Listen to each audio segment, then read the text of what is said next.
Hello everyone, welcome to civil engineering affairs. आज की class में हम सिविल इंजीनियरिंग अफेयर्स की आज की क्लास में हम गुप्ता की रेलवे को कवर करेंगे। इस पीडीएफ में आपको आंसर्स पहले दिखेंगे। ज़्यादा फोकस आंसर्स पे ना करते हुए मार्क किए हैं जो उन पे आप ना ध्यान दें। जो मैं आपको एक्सप्लेन करूँगी चीज़ उस पर ज़्यादा फोकस रखें। So without wasting time let's start with question number first. The rail is designated by it's. Rail को कैसे डेजिग्नेट किया जाता है? अगर हमें कोई पूछे तो रेल को कैसे डेजिग्नेट किया जाता है, हमें पता है।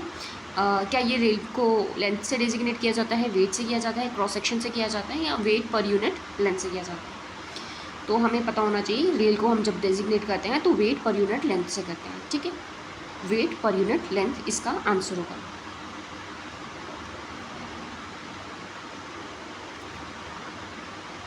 ठीक है, वेट पर यूनिट लेंथ ये इसका आंसर है।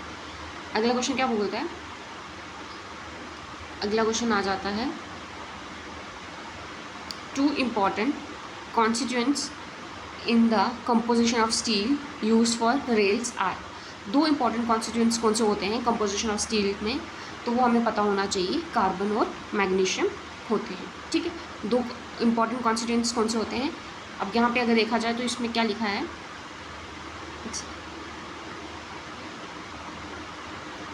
ठीक है, carbon silica, magnesium phosphorus, carbon and magnesium, या कार्बन एंड सल्फर। तो हमें पता होना चाहिए दो इंपॉर्टेंट कॉन्स्टिट्यूएंट्स कौन से होते हैं, कार्बन और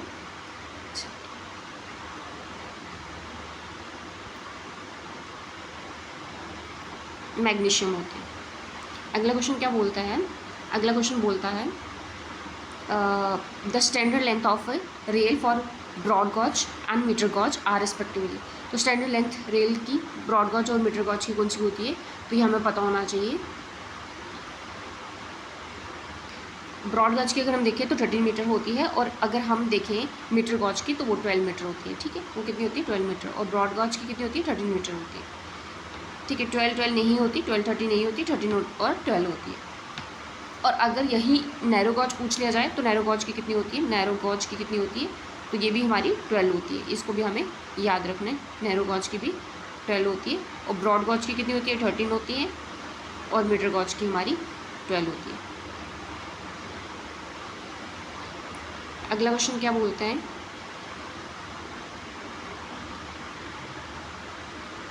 बोल रहे हैं कि कौन सा टेस्ट को कंडक्ट किया जाता है फॉर रेल्स के लिए कौन सा टेस्ट कंडक्ट किया जाता है? मैं थोड़ा जल्दी इसमें चलूँगी। ठीक है, कोशिश करूँगी कि डायरेक्ट आंसर दूँ, because I don't want to waste your time. So let's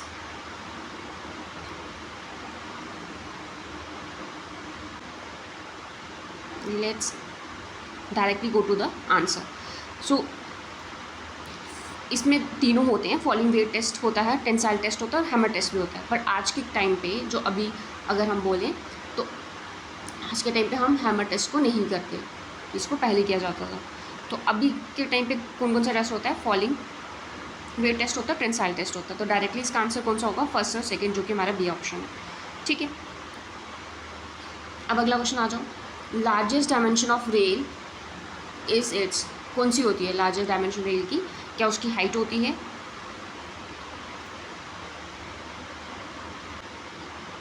क्या उसकी हाइट होती है, क्या उसकी फोटो होती है, क्या उसकी वेट हेड होता है, या एनी ऑफ द वर्क? तो लार्जेस्ट हाइट अगर हमें लार्जेस्ट डायमेंशन पूछा जाए तो वो उसकी हाइट होती है। जैसे कि हमें पता है,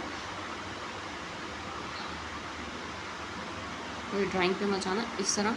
तो जो हाइट होती है वो लार्जेस्ट होती है, तो हमें पता है हाइट होती है। ठीक है,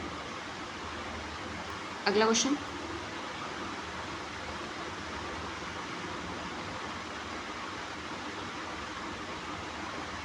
अगला क्वेश्चन है,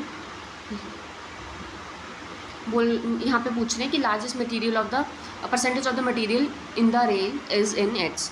लार्जेस्ट मटेरियल अगर पूछा जाए तो वो कहाँ पे लगता है? तो वो हमें पता होना चाहिए कि वो उसके हेड पे लगता है। हेड पे जो होता है, जो हेड होता है, ये ऊपर वाला पोर्शन, ये लार्जेस्ट मटेरियल होता है। ठीक है, अगला क्वेश्चन आ जाते हैं। द पर्पस ऑफ प्रोवाइडिंग, यहाँ पे पूछा है the purpose of providing fillet in the rail section is. क्या पर्पस होता है उसकी? Increase the lateral strength, increase the vertical stiffness, avoid the stress concentration, या रिड्यूस द वियर। इसका मतलब क्या होता है? फिलेट को हम प्रोवाइड करवाते हैं ताकि फिलेट जब हम प्रोवाइड करवाते हैं रेल में, तो उसका मतलब मेन होता है स्ट्रेस को एक जगह कंसंट्रेट नहीं किया, उसको अवॉइड करना, ठीक है। स्ट्रेस की कंसंट्रेशन एक जगह हो जाए, वो हम ऐसा नहीं चाहते, तो हम क्या करते हैं, अवॉइड स्ट्रेस कंसंट्रेशन के लिए फिलेट को हम यूज़ करते हैं, फिलेट इन द रेल, ठीक है। अब मुझे लगता है ये भी समझ आ गया होगा। अगला क्वेश्चन देखते हैं। बोल रहे हैं कि cross section of, next question है कि cross section of 52 kg flat footed rail, उसकी क्रॉस सेक्शन जो होती है वो क्या होती है, तो हमें पता होना चाहिए कि, ठीक है, ये होती है हमारी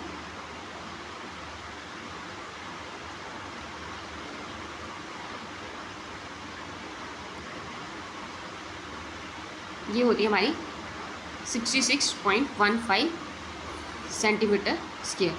तो यहाँ पे mm में पूछा है, तो mm में जब हम इसको चेंज करेंगे तो 100 से इंटू हो जाएगा, ठीक है। कि जब हम सेंटीमीटर को mm में चेंज करेंगे तो वो हमारा स्क्वायर है, तो हमारा 100 से हो जाएगा, तो हमारा हो जाएगा B 6615 mm स्क्वायर। अगला क्वेश्चन आ जाते हैं। अगला क्वेश्चन भी इंपॉर्टेंट है, इसको इंपॉर्टेंट तो सभी है, मतलब गुप्ता गुप्ता के जितने भी क्वेश्चन मिलेंगे वो सभी इंपॉर्टेंट होंगे। डायरेक्ट 9th पे चलते हैं। अब यहाँ पे पूछ रहे हैं कि 52 kg rail are mostly use rail. अब आप मुझे बताओ कि 52 kg रेल कहाँ पे यूज़ की जाती है। तो मैं आपको एक चीज़ बताऊँ, कुछ रेल के हम यहाँ पे लिख लेते हैं। ब्रॉड गॉज के लिए कौन कौन सी रेल यूज़ की जाती है 52 kg, 60 kg ब्रॉड गॉज के लिए। ये kg वाली दिख रही है आपको, ब्रॉड गॉज के लिए दिख रही है। अगर मैं यही पूछूँ कि मीटर गेज के लिए कौन सी की जाती है, तो 90R,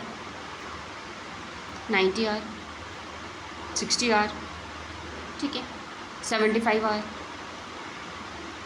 यहाँ पे भी आपका 90R, ठीक है। तो इस तरह ये की जाती है। अब यहाँ पे kg पूछा है, तो हमें पता होना चाहिए ब्रॉड गॉज की बात हो रही है। अब अगला क्वेश्चन आ जाओ।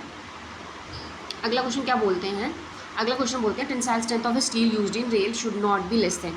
अब टेंसाइल स्ट्रेंथ पूछी है, तो किससे कम नहीं होनी चाहिए। तो जिस तरह हमें पता है कि टेंसाइल स्ट्रेंथ कितनी होती है रेल की, वो हमारी होती है 72 kg पर mm स्क्वायर, ठीक है। 72 kg पर mm स्क्वायर हमारी टेंसाइल स्ट्रेंथ होती है। अब यहाँ इसके लगभग अगर हमें आंसर देखना हो तो 72 kg पूछा है। kg को जब हम मेगा पास्कल में चेंज करते हैं तो वो हमारा बन जाएगा, यहाँ पे इसके लगभग पास वाले देखना हो तो हमारा बन जाएगा 700 kg मेगा पास्कल, ठीक है।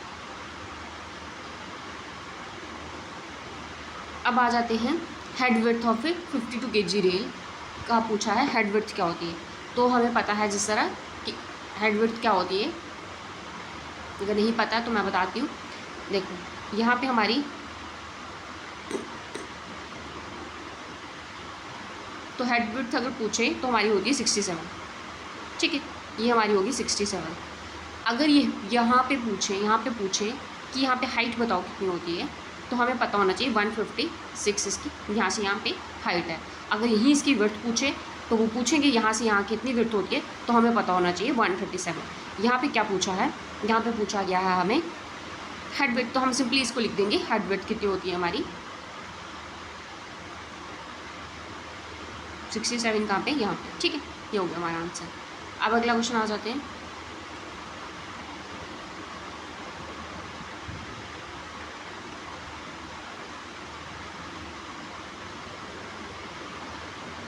यहाँ पे पूछते हैं कि 60R rails are mostly used in, कहाँ पे यूज़ की जाती है। जैसे कि मैंने पहले भी बताया कि 60R जो रेल होती है वो हमारी कहाँ पे यूज़ की जाती है, मीटर गॉज में, ठीक है। मीटर गॉज में कौन सी की जाती है 60R rail. 90R, 60R, 75R जैसे हमने बात करी पहले भी। अब इसके अगला क्वेश्चन क्या है, ordinary rails are made of. Ordinary rails किसकी बनी होती है, तो हमें पता होना चाहिए कि हमारा मेन मतलब जब हम रेल बनाते हैं हम क्या चाहते हैं उसमें, हम चाहते हैं कि उसकी स्ट्रेंथ अच्छी हो। तो किस में ज़्यादा अच्छी स्ट्रेंथ होती है, हाई कार्बन स्टील में, ठीक है। तो ऑर्डिनरी रेल्स होती है वो हाई कार्बन स्टील की बनी होती है, क्योंकि हमें चाहिए कि वो स्ट्रेसेस को विदस्टैंड कर सके, तो वो कौन सी कर सकेगी, हाई कार्बन स्टील। अब अगला आ जाता है main function of a fish plate. अगर कोई आपसे पूछे कि main function of fish plate का क्या होता है, तो सीधी बात है यहाँ पे फिश प्लेट किस तरह की होती है, ये एक रेल है, ठीक है, एक रेल ये है, एक ये रेल है। अब मुझे रेल को जोड़ना है तो मैं इसका फिश प्लेट का सहारा लूँगी इसमें, ठीक है, फिश प्लेट का सहारा लूँगी और फिश प्लेट को फिश बोल से, 4 फिश बोल यहाँ पे लगे हैं, इनसे जोड़ूँगी। अब फिश प्लेट का मतलब क्या है, to join the 2 rail together, यही मतलब होता है फिश प्लेट का, ठीक है। अगला क्वेश्चन क्या पूछ रहे हैं, नंबर ऑफ बोल्स कितने हम प्रोवाइड करवाएंगे फिश प्लेट में, तो हमें पता होना चाहिए हम 4 बोल्स प्रोवाइड करवाएंगे, ठीक है। अगला क्वेश्चन आ जाते हैं, fish plate is in contact with rail at, fish plate कहाँ पे कॉन्टैक्ट पे होती है, उसको क्या बोलते हैं, जहाँ पे फिश प्लेट कॉन्टैक्ट में होती है उसे हम फिशिंग प्लेन कहते हैं, उसको हम क्या कहते हैं, फिशिंग प्लेन, ठीक है। अब अगला क्वेश्चन आ जाओ, gauge is the distance between, अब मुझे बताओ गॉज कौन सा होता है, सेंटर टू सेंटर होता है, रनिंग होता है, रनिंग फेस ऑफ रेल होता है, आउटर फेस ऑफ रेल होता है, ये नन ऑफ देम। तो हमें पता होना चाहिए जो गॉज होता है, हमारी 2 रेल्स हैं, यहाँ पे रेल है, यहाँ पे रेल है। अब इसके जो रनिंग फेस है, रनिंग फेस को ही हम गॉज कहते हैं। अब यहाँ पे रनिंग फेस कहाँ पे दिख रहा है आपको, बी ऑप्शन में, तो रनिंग फेस ऑफ रेल्स को क्या बोलते हैं, gauge distance.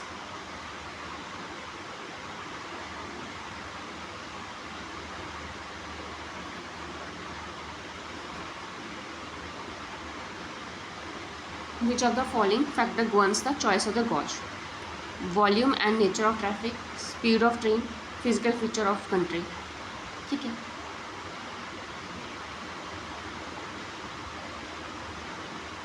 Volume and nature of traffic, speed of train, physical feature of the country, ये तीनों को जब हम मिलाते हैं तो हमारा बन जाता है factor governs the choice of the gauge.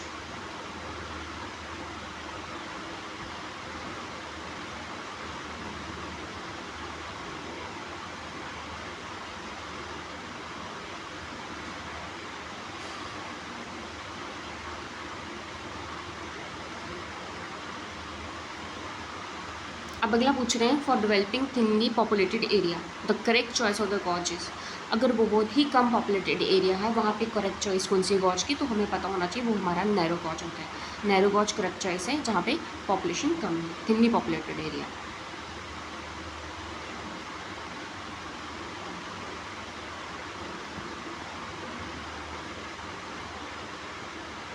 अब यहाँ पे लिख रहे हैं, अगला क्वेश्चन पूछ रहे हैं, 20th क्वेश्चन का बोल रहा है, यहाँ पे बोला जा रहा है कि due to the battering action of a wheel over the end of the rail, okay, the rails get bend down and are deflected at ends, these rails are called, उसको क्या बोलते हैं, उसको हम बोलते हैं हॉक ड्रिल, ठीक है। हॉक ड्रिल किसको बोलते हैं, जो बैटरिंग एक्शन की वजह से ये डिफ्लेक्शन हो जाती है, तो इसको हम क्या बोलते हैं, हॉक ड्रिल।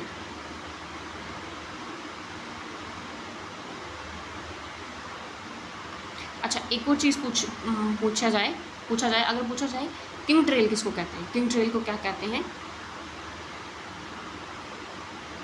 किंग ट्रेल अगर कहीं पे पूछा जाए तो उसका मतलब होता है अगर वहाँ पे जो रेल है move slightly out of position, ठीक है,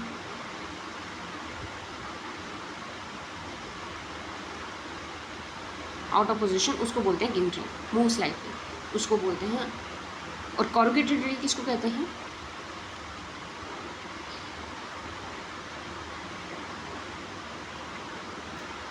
डिप्रेशन से बन जाते हैं, माइन्यूट डिप्रेशन से बन जाएंगे, कॉरुगेशन से हो जाएगी, ठीक है, उसको बोलते हैं कॉरुगेटेड रेल। बक्कल रेल कैसे हो जाएगी, बकलिंग हो जाएगी, ऐसे से बकलिंग हो जाएगी, रेल जो है वो अपने रास्ते से बक्कल हो जाएगी, तो इस तरह ये रेल्स होती हैं। रोरिंग रेल्स तो एक साउंड देगी, मतलब रोरिंग का, जब उस पर व्हील चलेगा। बस आपने इसमें क्या याद रखना था पीछे वाले में, कि जब उसमें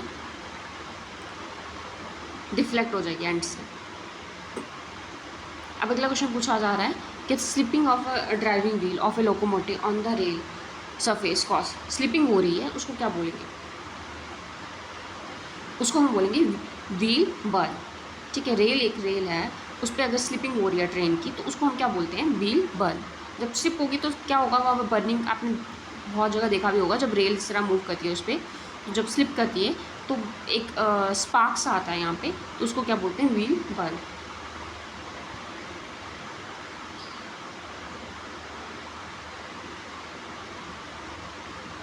और स्कैबिंग किससे कहते हैं, स्कैबिंग बताया पूछा जाए तो क्या किसको बोलते हैं। यहाँ पे रेल होगी ना, रेल, उसके ऊपर क्या हो जाएगा, पैचेस और चंक जो होंगे मेटल के वो निकल जाएंगे उससे, ठीक है, उसको बोलते हैं स्कैब। इलिप्टिकल डिप्रेशन जैसा आ जाएगा, नो चंक से उससे निकल जाएंगे।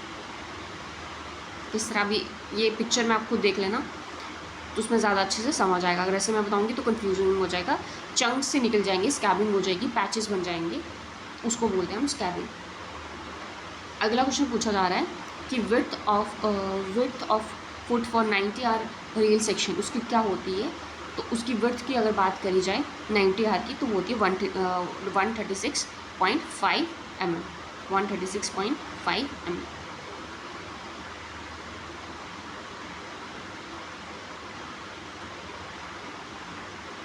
अगर पूछा जाए हाइट बताओ, height of the rail for 52 kg rail section is, तो हाइट पूछी जाए तो हमें पता होना चाहिए वो हमारी होती है 156।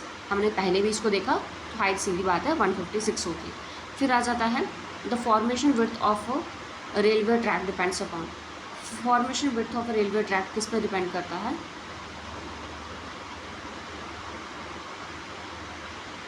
टाइप ऑफ गॉज और number of tracks to be laid side by side.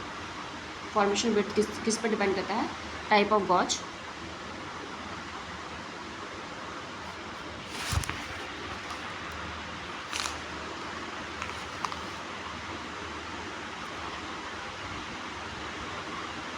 Type of gauge और number of tracks to be laid side by side. Slope of side of embankment पे नहीं करता।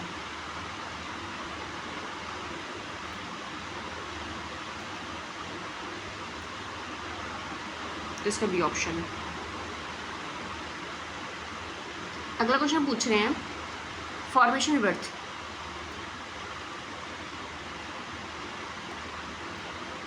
Formation width of a single lane metre gauge take in embankment as adopted by Indian railway. किसकी case की है formation width बात हो रही है, पर मीटर गॉज की केस की है। मीटर गॉज की फॉर्मेशन विड्थ की बात हो रही है तो क्या हमें पता होना चाहिए 4.88 मीटर इसकी फॉर्मेशन विड्थ होती है। अगला क्वेश्चन पूछ रहे हैं side slope of embankment for a railway track. अगर साइड स्लोप की बात की जाए of embankment of railway track वो क्या होता है,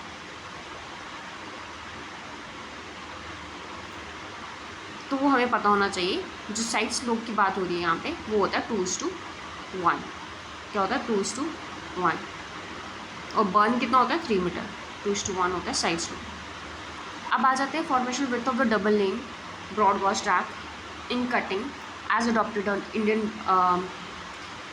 ऑन इंडियन रेलवे, वो क्या होती है फॉर्मेशन, ये इसके बारे में पूछ रहे हैं तो कितनी होती है, ठीक है। Formation width of a double line broad gauge, double line broad gauge की बात हो रही है इन कटिंग एक्सक्लूडिंग ड्रेन्स को एक्सक्लूड किया जाता है, उसको कितनी लेते हैं हम, तो वो हम लेते हैं 10.21 मीटर, ठीक है, 10.21 मीटर, याद रखना इसको। फिर अगला आ जाता है total gap on both sides between the inside edges of a wheel and gauge faces of a rail is kept. अब देखो total gap on both sides between the inside edges of a wheel and gauge face कितना रखते हैं हम, तो वो हम रखते हैं 90 mm।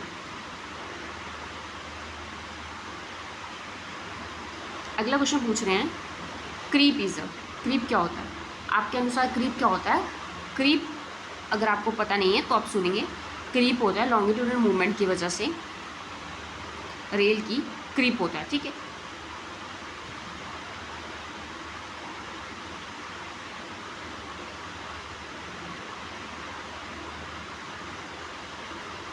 क्रीप होता किसी वजह से है, जैसे ब्रेक एक्शन की वजह से हो सकता है, व्हील इम्पैक्ट की वजह से होता है, ड्रेनेज नहीं हो रही है उसकी वजह से हो सकता है, लूज पैकिंग की वजह से हो सकता है, और yield formation resulting uneven cross level इसकी वजह से हो सकता है। बहुत सारी चीज़ें होती हैं इसकी वजह से क्रीप होता है। फिर आ जाते हैं anti creep bearing plates are provided on. अगर कोई पूछे anti creeps bearing plates are provided कहाँ पे प्रोवाइड की जाती हैं, तो हम इसे कहेंगे कि एंटी क्रिप जो बेरिंग प्लेट्स होती हैं वो प्रोवाइड होती हैं वुडन स्लीपर में, ठीक है। वो कहाँ पे प्रोवाइड होती है? वुडन स्लीपर में।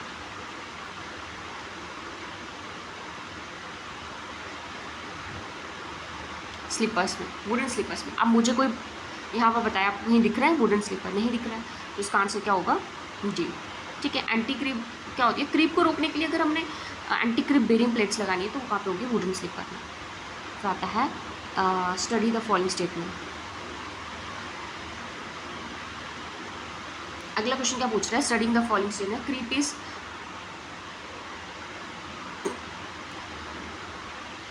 greater on curves than on railway on tangent railway track, ठीक है। creep is in new rail is more than that of in old rail, ठीक है।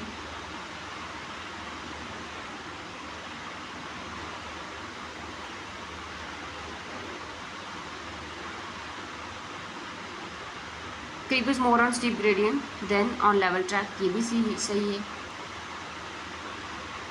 बट गुप्ता में इसका आंसर फर्स्ट एंड सेकेंड दिया हुआ। सेकेंड है creep in new rails is more than, नहीं ये गलत है, ये मुझे कहीं गलत लग रहा है। देखो यहाँ पे लिखा है creep is in new rails is more than that in old rails. अगर देखें तो ओल्ड रेल में आपको क्रीप ज़्यादा दिखेगा, न्यू रेल में नहीं। तो ये कहीं ना कहीं मुझे इसका गलत लग रहा है। ये 1 और 3 होना चाहिए था, 1 और 3 होना चाहिए था, बट यहाँ पे दिया नहीं है। यहाँ पे हमारे जो गुप्ता बुक है उसमें आंसर ये दिया गया है, फर्स्ट एंड सेकंड। तो सेकंड तो किसी भी हालत में लग नहीं रहा, तो इस पर आपकी चॉइस है, आप इसे क्या लो, बट आंसर के हिसाब से 1 और 3 होना चाहिए। अब आ जाता है स्टैगर्ड जॉइंट्स और जनरली। स्टैगर्ड जॉइंट्स का जो है वो हम कहाँ पर प्रोवाइड करवाते हैं? से सारे तो होंगे थे।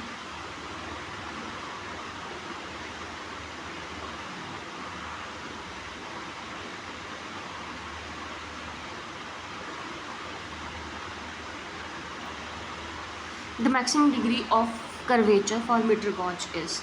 अगर पूछा जाए maximum degree of curvature metre gauge के केस में, तो हमें पता होना चाहिए ब्रॉड गॉज के केस में कितना होता है, मीटर गॉज के केस में कितना होता है और नैरो गॉज के केस में कितना होता है। तो पहले तो मैं आपको बता दूं, ब्रॉड गॉज के केस में 10 होता है, ब्रॉड गॉज 10, ठीक है। अगर मीटर गॉज पूछा जाए तो 19 होता है। अगर नैरो गॉज पूछा जाए तो हमारा 40 होता है। ये इनके साथ रिलेटेड है, ठीक है। 10 किसके साथ होता है? ब्रॉड गॉज के साथ। मीटर गॉज के लिए 16 डिग्री और 40 किसके साथ होता है? नैरो गॉज के साथ। अब यहाँ पे पूछा है मीटर गॉज, तो हमारा आंसर शुड बी 16 डिग्री।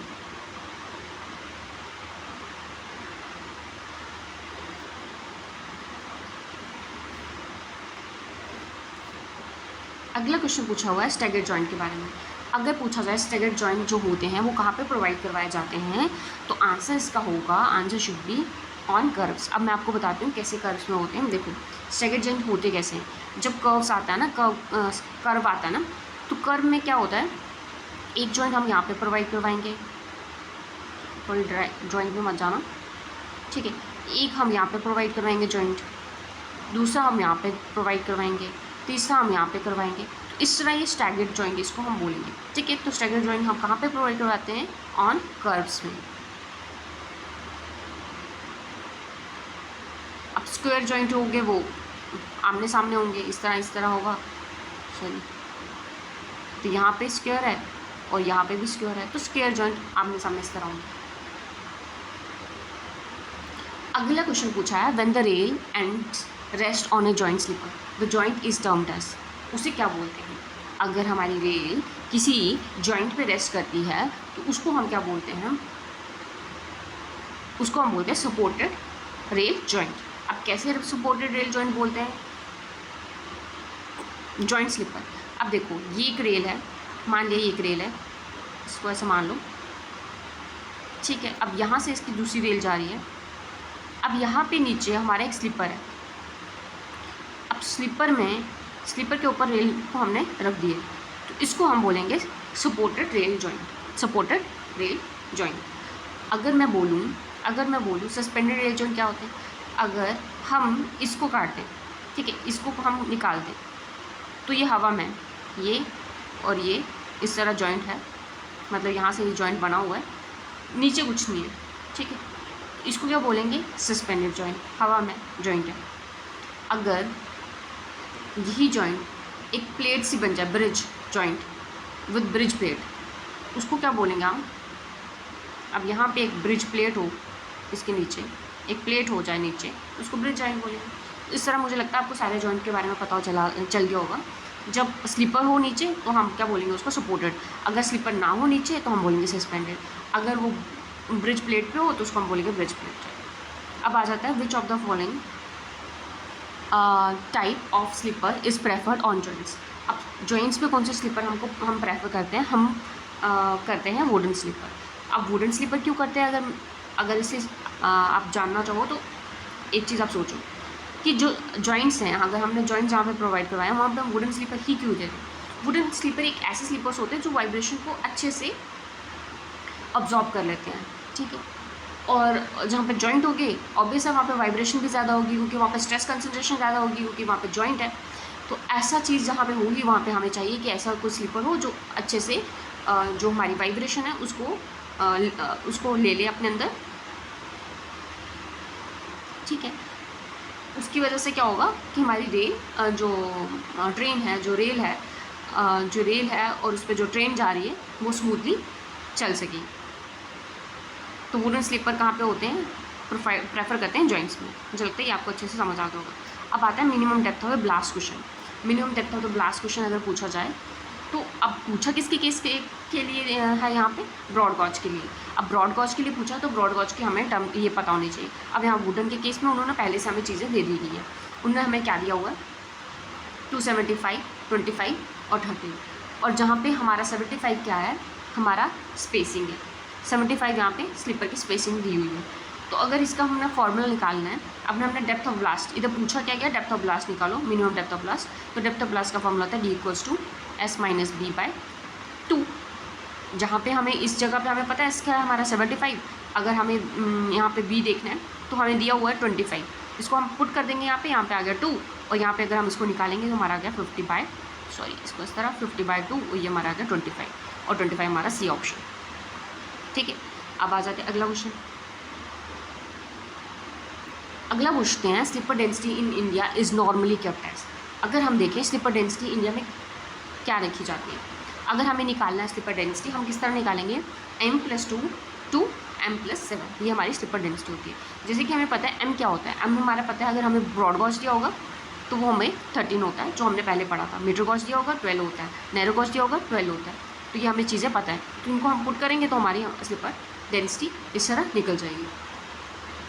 ये किस पे डिपेंड करती है? एक्सल लोड पे करती है, फॉर्मेशन, नेचर ऑफ फॉर्मेशन पे करती है, स्ट्रेंथ पे करती है, ब्लास्ट कुशन पे करती है, सेक्शन ऑफ रेल पे डिपेंड करती है, इन सब चीज़ों पे डिपेंड करती है।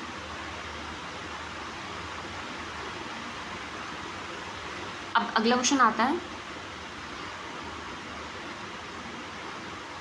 अगला क्वेश्चन बोलते हैं broad gauge route with M+7 sleeper density, number of sleeper per rail length.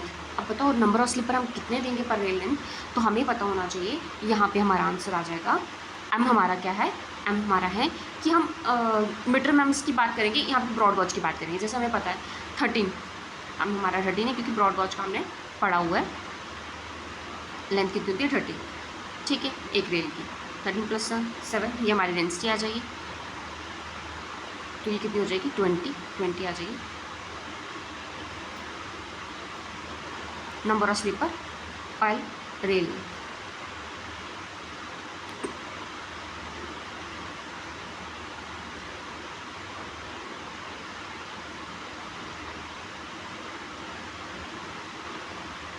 अब आ जाता है स्टैंडर्ड साइज ऑफ वुडन। तो ये हमने पहले ही क्वेश्चन में हमें दिया हुआ था, तो हमें पता है जो हमने पहले क्वेश्चन देखा उसमें देखा था कि 275 × 25 × 30।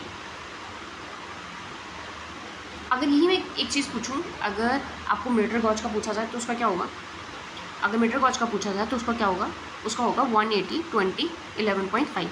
अगर यही आपको नैरो गॉज का पूछ लिया जाए तो उसका क्या होगा? वो यहाँ पे नहीं दिया, मैं यहाँ पे लिख देती हूँ 150 × 18 × 11.5, 150 × 18 × 11.5।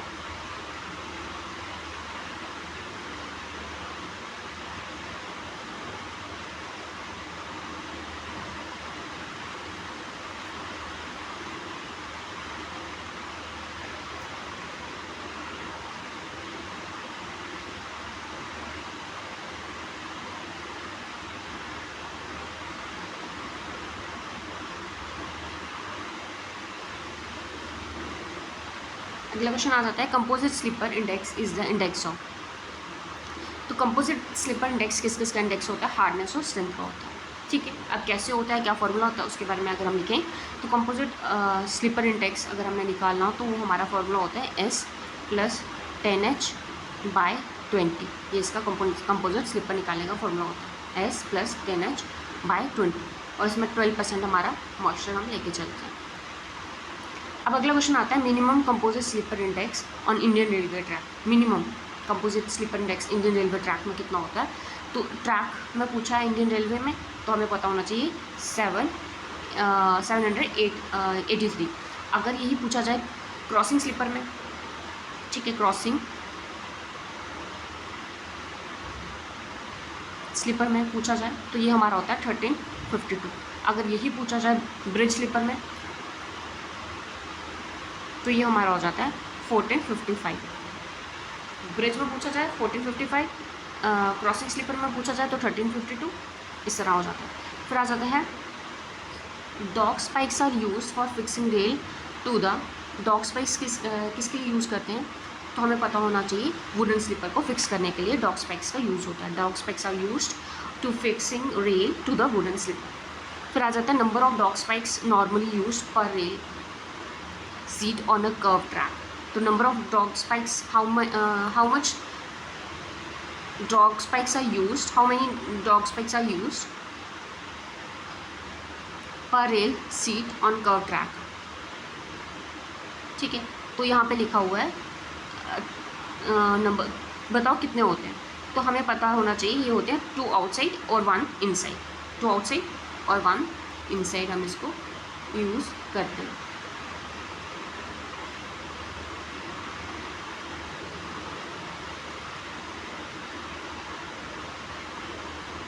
और करते कहाँ पे, कर्व्ड, यहाँ पे कर्व्ड में 3 होंगे, और ऐसे जॉइंट स्लीपर में ब्रिज में हमारे 4 होंगे, और स्ट्रेट में हमारे 2 होंगे। The type of bearing plate used in all joints and on curves to give better bearing area to the rail is. Type of bearing plate used in all joints and on curves to give better bearing area to the rail is. कौन सी हम type की हम use करते हैं, तो mild steel canted bearing plate को use करते हैं। We use mild steel canted bearing plate. अगला क्वेश्चन आ जाता है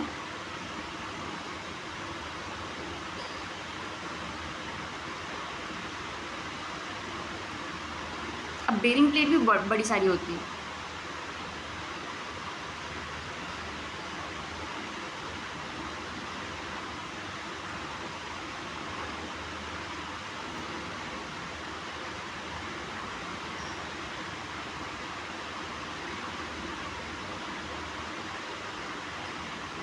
flat mild steel bearing plate are used.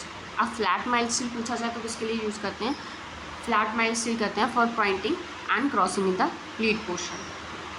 ठीक है, पॉइंटिंग और crossing in the lead portion के लिए हम flat mild steel bearing plates are used, ये हमें पता होना चाहिए। फिर आ जाता है nominal size of ballast use for pointing and crossing. तो हम कौन से साइज़ का ब्लास्ट यूज़ करते हैं, तो 25 mm का हम ब्लास्ट यूज़ करते हैं। अगला पूछा जा रहा है कि at points in crossing the total number of sleeper for 1 in 12 turn out in broad gauge. तो 1 in 12 टर्न आउट में हम टोटल नंबर ऑफ स्लीपर्स कितने यूज़ करते हैं,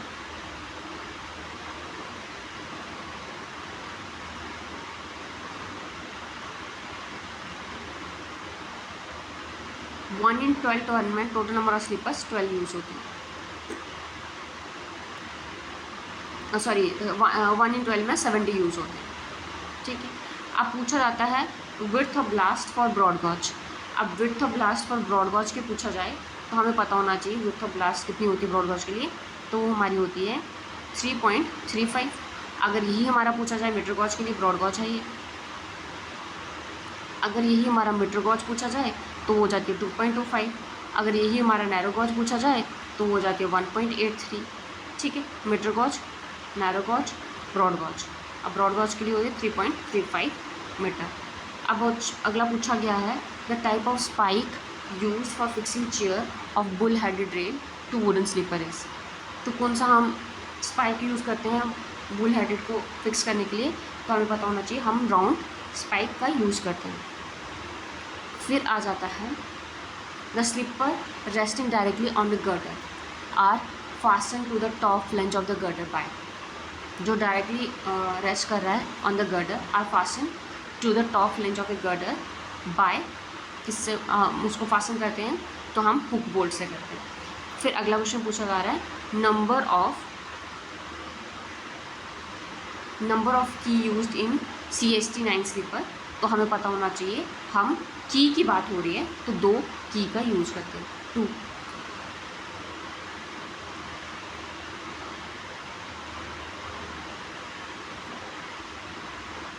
फिर आ जाता है loose jaw of steel trough sleeper are made of, उसको क्या बोलते हैं, उसको बोलते हैं हम स्प्रिंग स्टील।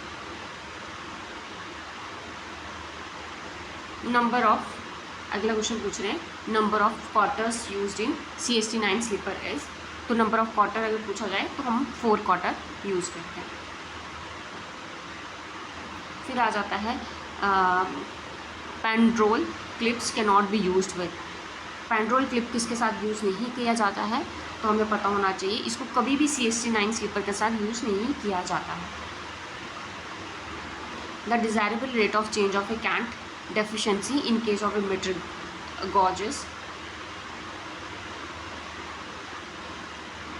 ठीक है, कैंट डेफिशिएंसी पूछा है मीटर गॉज में, तो ये हमारी होती है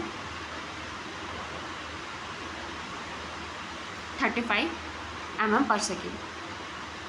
यहाँ पे मीटर गॉज पूछा है, डिज़ायरेबल पूछा साथ में। अगर यही मैं पूछूँ मैक्सिमम भी हमारी 35 हो जाए। अगर यही मैं पूछूँ ब्रॉड गॉज के लिए, ब्रॉड गॉज के लिए भी 35 हो जाए। अगर यही ब्रॉड गॉज के केस में मैक्सिमम कैंट एफिशिएंसी आ जाएगी, मैक्सिमम आ जाएगी किसके केस में, ब्रॉड गॉज के केस में, तो तब हमारी वैल्यू हो जाएगी 55 mm पर second.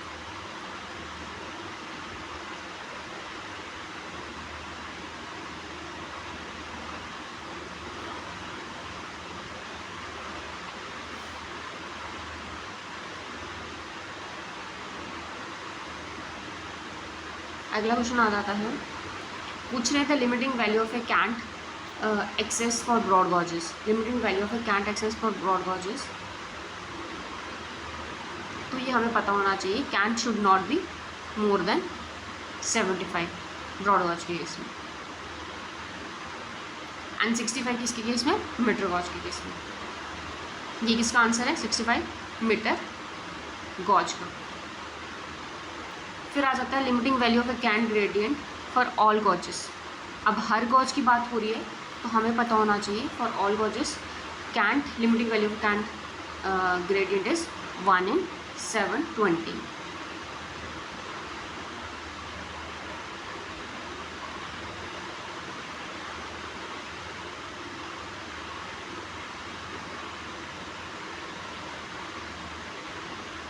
Normally limiting value of a cant is, तो ये हमारा होता है G/10।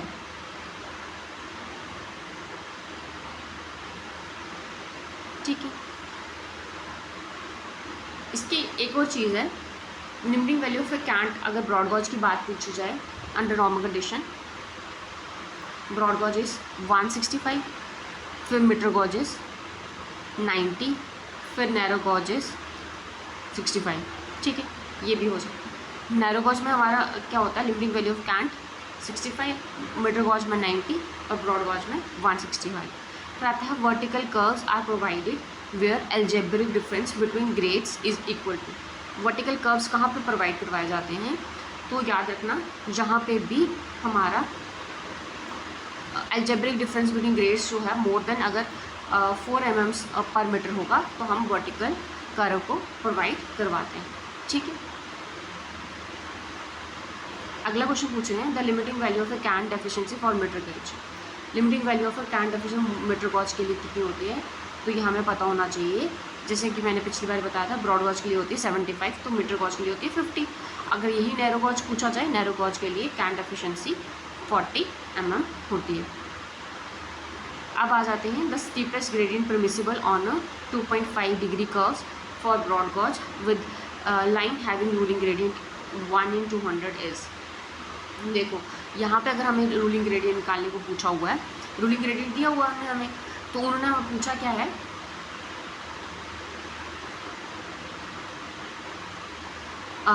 कंपनसेटेड ग्रेडियंट पूछा हुआ है, ठीक है, कंपनसेटेड ग्रेडियंट पूछा है। तो इसका फॉर्मूला क्या होता है, पहली बात देखो, पहले रूलिंग ग्रेडियंट को चेंज करेंगे 1/200 को। अगर मुझे 1/200 को चेंज करना है, परसेंटेज में इसको बनाना है, तो इसको हम कैसे करेंगे, इसको इस तरह अगर मैं चेंज करूँगा तो 0.5% आ जाएगा हमारा रूलिंग ग्रेडियंट। और अगर रूलिंग ग्रेडियंट हमारा 0.5 है तो हमें पता है कि जो रूलिंग ग्रेडियंट माइनस कंपनसेशन जो होती है वो हमारा क्या हो जाता है, रूलिंग ग्रेडियंट माइनस कंपनसेशन क्या हो जाता है, कंपनसेटेड ग्रेडियंट हो जाता है, ठीक है। तो रूलिंग ग्रेडियंट हमने निकाल दिया। अगर हमने इसके बाद हमने कंपनसेशन निकालना है, कंपनसेशन हमारी होगी 2.5 डिग्री कर्व के लिए।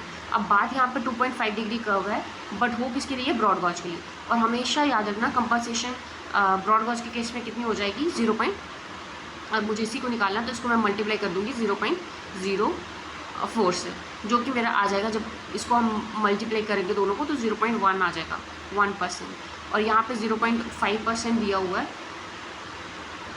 अब इसको माइनस करेंगे, 0.5 को माइनस 0.1 से करूँगी तो मेरा आ जाएगा आंसर कितना, 0.4%, जो कि मेरा हो जाता है 1/250। अगर इसको मैं चेंज करूँ तो इस तरह अगर आपको क्वेश्चन में मिले तो आपको ये बहुत ईजिली निकल जाएगा। देखना है पहले क्या होगा, रूलिंग ग्रेडियंट होगा, उसको चेंज करना है। जब रूलिंग ग्रेडियंट को आप चेंज कर लोगे एक परसेंटेज वैल्यू में, तो आपको उसके बाद क्या करना है, उसके बाद आपको जब रूलिंग ग्रेडियंट को आप चेंज कर दोगे तो कंपनसेशन कर की दी होगी जितनी, उसको ब्रॉड गॉज का केस है तो 0.04 से कर दोगे, मीटर गॉज का केस है तो 0.03 से, और नैरो गॉज का केस है तो 0.02 से कर दोगे मल्टीप्लाई। इस तरह मल्टीप्लाई करके you will get the percentage, and then you have to minus percentage with ruling gradient and you will be able to find out the answer. जो वट एवर द आंसर जो आएगा उसको आप then you have to change that. अगर इस तरह का होगा तो आपका आंसर निकल जाएगा।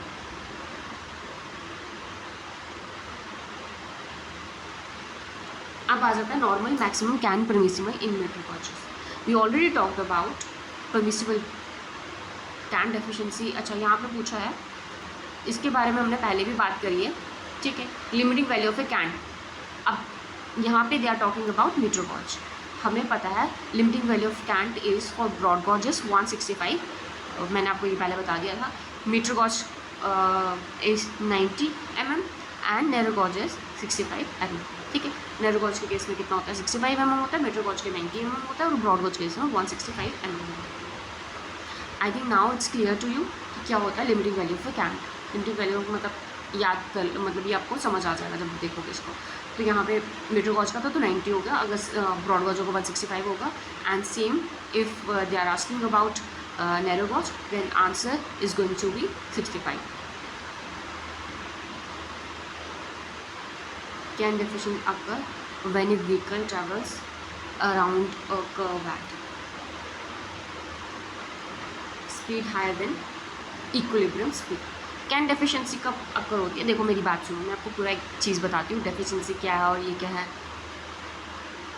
देखो क्या होता है कि जब भी हम रेलवे को डिज़ाइन कर रहे हैं, हमें पता है कि रेलवे को जब हम डिज़ाइन कर रहे हैं, अब हाई स्पीड, जब हमने जो अगर गाड़ी है हमारी, जो हमारी ट्रेन है, वो अगर हाई स्पीड से मूव कर रही है, ठीक है, अगर इक्विलिब्रियम में हमें लाना है, अब हर एक रेल होगी जो 300 की, अब मान लो कि बुलेट ट्रेन ट्रैक है, चलो बुलेट ट्रेन छोड़ोगी, वंदे भारत को लगा लो और दूसरे रेल्स लगा लो, तो हर किसी की स्पीड अलग अलग होती है।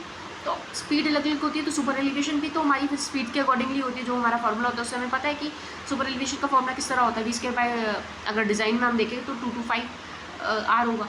तो अगर सुपर एलिवेशन का फार्मूला स्पीड पे डिपेंड करता है, तो हर ट्रेन की स्पीड अलग होगी। अब ऐसा तो नहीं होगा कि हम स्पीड एक ही स्पीड से सभी ट्रेनों को उस रूट पे भेजेंगे।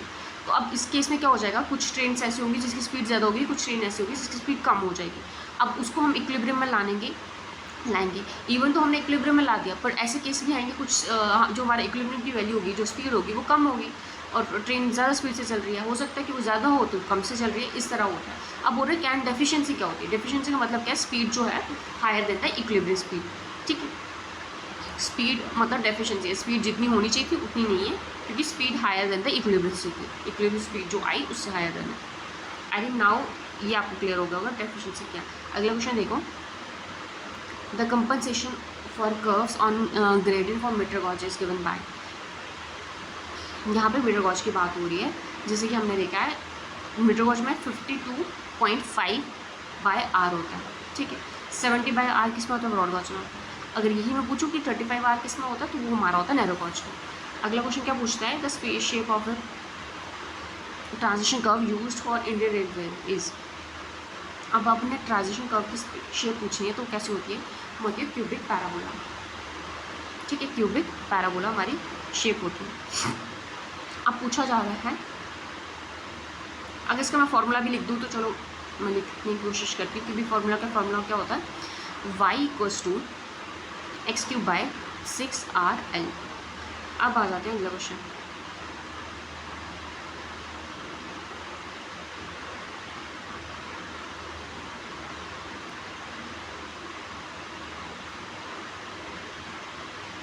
अब बोल रहे हैं कि if r is the radius of a circular curve then the versine और a chord of a length c is given by. तो ये क्या होगी? ये हमारी होगी l² बाय 8r, ठीक है। l² bye 8r। अब इसको निकाला जाता है, ये आपको पूरा डायग्राम इस तरह होगा, फिर उसको वर्साइन निकालेंगे। वर्साइन निकालने का फॉर्मूला होगा, फॉर्मूला क्या मतलब इसमें आपको कैलकुलेशन करनी पड़ेगी, तो सीधा आप इसको याद रख लो कि वर्साइन इसका फॉर्मूला, इसका किस तरह निकलेगा, ये होगा आपका, ठीक है।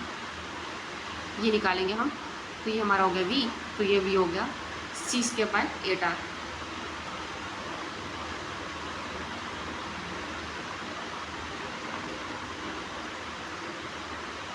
अब यहाँ पे पूछा है broad gauge take branch line take off as a contrary flexure for a main line if the super elevation require for a branch line is 10 mm and can efficiency is 75 mm. The super elevation to be calculated actually provided on the branch line will be। अब बताओ क्या हो? Broad gauge तो दिया हुआ है, take off भी कर रही है, ब्रांच लाइन उसने इतनी दी है, कैन एफिशिएंसी उतनी दी है, सुपर एलिवेशन कितनी होगी वो बताओ। तो हमें पता होना चाहिए प्रोवाइडेड हमारे को यहाँ पे 10 वो दिया हुआ है, रिक्वायर्ड है, ठीक है। सुपर एलिवेशन रिक्वायर्ड है 10 mm, बट कैन डेफिशिएंसी कितनी है? 75 mm। तो इसका फॉर्मूला क्या होता है? Provided equals to required minus cant deficiency. तो यहाँ पे हमारा 10 - 75 हो जाएगा, जो कि हमारा आ जाएगा -65। आई थिंक अब आपको पता चल जाएगा -65 कैसे, 65 इस तरह आपका आंसर आ जाएगा। फिर आ जाता है 1 degree of a curve equivalent to. अगर मुझे देखना हो तो 1 डिग्री ऑफ कर्व किसके इक्विवेलेंट होता है, तो ये हमें याद रखना चाहिए कि 1 डिग्री ऑफ कर्व की अगर बात कर रहे हैं तो ये 100 फीट की बात कर रहे हैं, या अगर हम देखें तो 30.5 मीटर की कॉर्ड की बात कर रहे हैं। तो उस केस में जब कॉर्ड की लेंथ इतनी होगी तो हमारा हो जाता है 1750 बाय आर।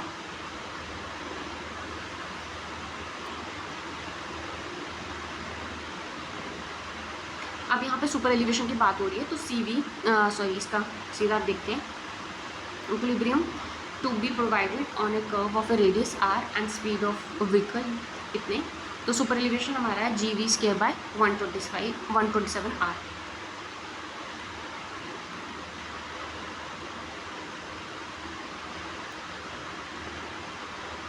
अगला पूछ रहे हैं switch angle is the angle between, किस किस के बीच में होता है? तो स्विच एंगल हमेशा याद रखना, ये होता है angle face of the stock rail and tongue rail के बीच का जो एंगल होता है उसको स्विच एंगल बोलते हैं। अगर आपको समझ नहीं आ रहा है तो मैं इसको अभी हम इसको जल्दी से इसको कर लेते हैं।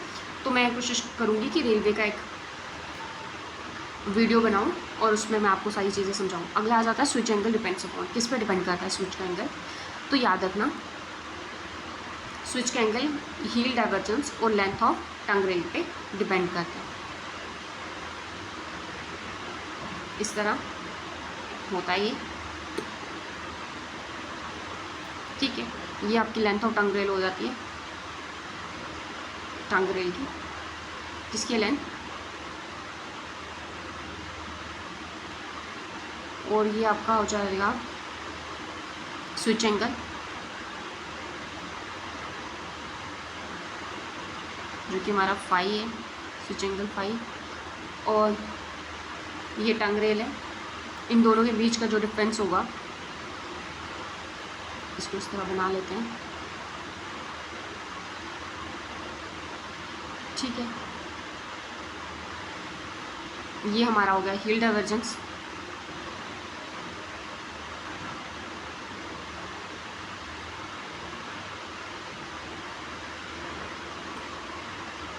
Maximum value of throw of switch. अब मैक्सिमम वैल्यू कितनी होती है थ्रो ऑफ स्विच की, तो वो हमें पता होनी चाहिए 115 mm होती है, ठीक है। अब होती किसकी केस में, यहाँ पे ब्रॉड गॉज के केस में। अगर यही चीज़ इन्होंने हमें उसके पीछे मिडल गॉज के बोल दें तो वो हो जाएगी हमारी 100 in case of middle gauge. Maximum, minimum पूछा जाए तो 95, 95 और 89, ये हो जाएगी मिनिमम।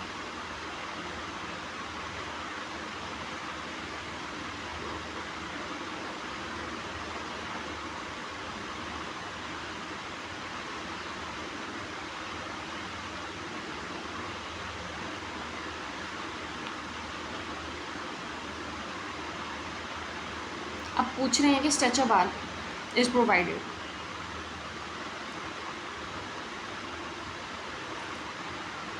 तो स्ट्रेचर बार का प्रोवाइड कराने का एक ही मतलब है, the two run rail at the exact distance.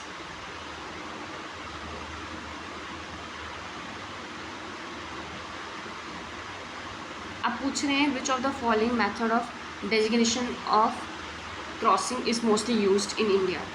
तो इंडिया में हम कौन सी डेजिग्नेशन क्रॉसिंग के लिए यूज़ करते हैं, तो हम यूज़ करते हैं राइट एंगल मेथड। इंडिया में ज़्यादातर राइट एंगल मेथड का यूज़ किया जाता है।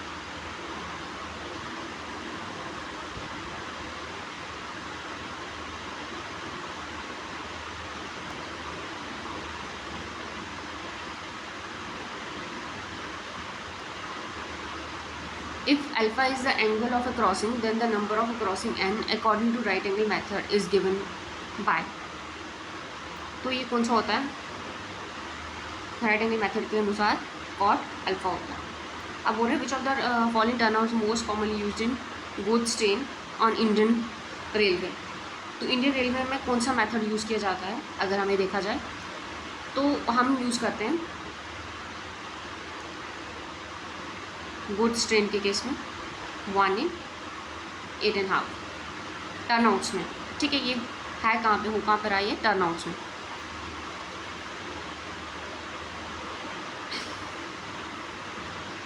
पैसेंजर में पूछा जाए तो 1, ये गुड्स में, और टर्नआउट्स पैसेंजर के केस में होगा तो 1 in 12 या 1 in 16 भी होता है। और रिसेंटली आजकल जो बना है वो 1 in 20 और 1 in 24। अब आ जाता है lead of crossing is the distance between. अगर आपको पूछा जाए लीड ऑफ द क्रॉसिंग क्या होती है, तो लीड ऑफ द क्रॉसिंग कुछ नहीं होती, heel of the switch to the theoretical nose of the crossing होती है, ठीक है। हील से लेके theoretical nose of the crossing. अगर आपको ये समझ नहीं आ रहा तो मैं आपको थोड़ा सा डायग्राम में बताना चाहूँगी कि इस तरह आप मान लो कि ट्रेन चल रही है, ठीक है। थोड़ा डायग्राम को से वैसे ना लेना, समझने की कोशिश करना कि ऐसे है, ठीक है।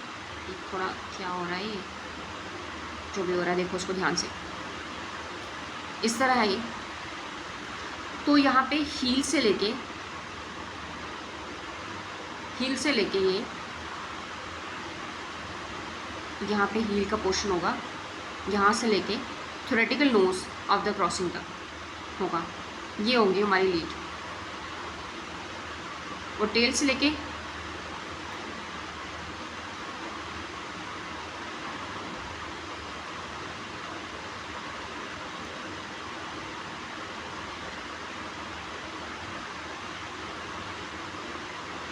टेंजेंट पॉइंट से लेके heel of the switch, tangent point से ये हो गया हमारा स्विच एंड वो स्विच लीड, और ये हमारी पूरी टोटली किसको बोलते हैं, कर्व रेल, कर्व लीड।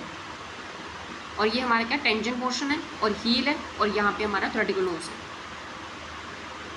ये होता है, इस तरह शेप बनती है, थ्योरेटिकल नोज होता है ये। तो यहाँ पे चलो इसको देख लेना, समझ आ गया होगा। मुझे थोड़ा ऐसे बताना था कि ये होता है क्या, यहाँ से हील, यहाँ पे पूरा थ्योरेटिकल नोज तक क्या होता है हमारा tongue rail, sorry lead of switch. अगला पूछ रहे हैं number of switches provided on the gauntleted track, कितने होते हैं। तो यहाँ पे इसमें कुछ भी मतलब नहीं है यहाँ पे,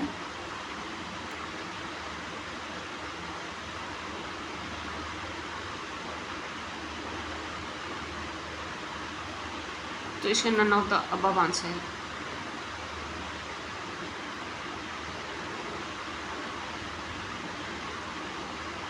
अभी देखो लीड, और ये मैंने अभी आपको बताया, तो इसको देख लो किस तरह है। हमने जैसे बात करी थी कि कर्व रेल तो पूरा होता है, कर्व रेल पूरा होता है, ठीक है, और इन दोनों को ऐड करके हमारा बनता है। कर्व रेल किसको ऐड करते हैं, रील को, स्विच को। अब यहाँ पे लीड को बोल रहे निकालने को, तो हम इसको लीड को नहीं भी बोल रहे, तो देखो ना इसको कर्व रेल बनता है किसको, इन दोनों को ऐड करके, ना कि माइनस करके, तो ये तो गलत हो गया। अब यहाँ पे भी नहीं बन रहा है ये, यहाँ पे भी 2 वाला इस तरह कुछ होता नहीं है। अब इस साइड देखें अगर हम इस बी ऑप्शन को, तो बी ऑप्शन दिख रहा है, क्योंकि ये यहाँ पे प्लस होगा और यहाँ पे जाके माइनस हो जाएगा, और इस तरह ये आंसर आ जाएगा।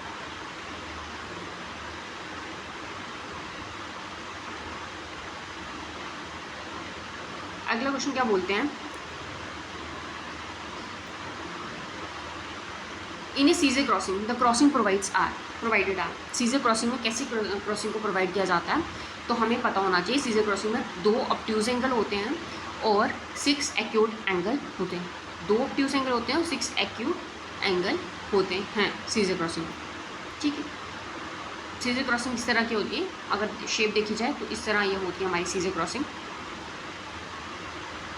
ठीक है। यहाँ से रेल यहाँ को जाएगी और यहाँ से ट्रेन जो होती है वो यहाँ को जाती है, ठीक है। यहाँ को जाती है और वहाँ से यहाँ को, मतलब इस तरह इस साइड जाती है, मतलब क्रॉस होती है, इस तरह कट हो रही होती है, तो उसको बोलते हैं सीजर क्रॉसिंग।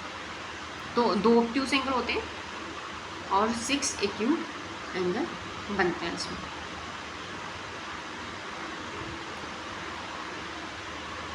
अब आ जाता है the distance through which the tongue rail move laterally to the toe of the switch and movement of train is called. उसको क्या बोलते हैं, उसको हम बोलते हैं throw of switch. Throw of switch क्या होता है, लेटरली मूवमेंट जो हो रही है उसको हम थ्रो ऑफ स्विच कहते हैं। Flange clearance is a distance, flange clearance is a distance between the adjoining face. अच्छा मेरी बात सुनो, आपको इससे समझ नहीं आएगा, इससे मैं दिखाती हूँ। फ्लैंज क्लियरेंस क्या होती है, distance adjoining face of the running rail and the check rail near the crossing, ठीक। इस तरह हमारी रेल जा रही है। अब चेक रेल क्या होती है, यहाँ पे हमने चेक रेल लगा दी है ताकि इसकी डीरेल ना हो, ताकि वो यहाँ पे चल रही है तो यहाँ पे इसके साथ ये अटैच रहे, बाहर ना आए। तो इसके बीच का जो डिस्टेंस होता है उसको हम बोलते हैं फ्लैंज क्लियरेंस। अब आपको समझ आया फ्लैंज क्लियरेंस क्या होती है, between the adjoining face of the running rail and the check rail near the crossing. अगला आ जाता है हील डाइवर्जेंस।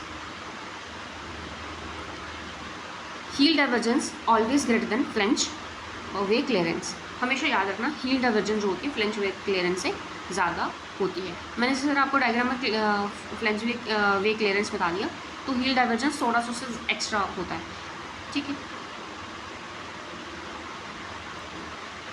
अगला आ जाता है which of the following mechanical device is use to ensure that the route can not be change while train is on the point even after putting back the signal. उसको क्या बोलते हैं कि route change ना हो, तो हम क्या करेंगे, लॉक बार को लगा देंगे, ठीक है। लॉक कर देंगे, लॉक बार को लगा देंगे ताकि रूट को चेंज ना किया जा सके।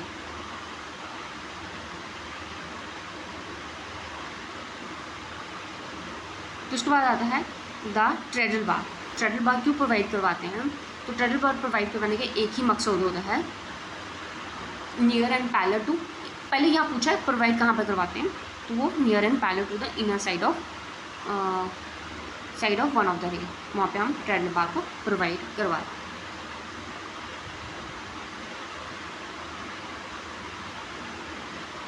ट्रेडल बार में मतलब एक सिग्नल टाइप का होता है, उसमें प्रोवाइड करवा देते हैं, जब ट्रेन चलती है तो सिग्नल कैबिनेट में पहुँच जाता है।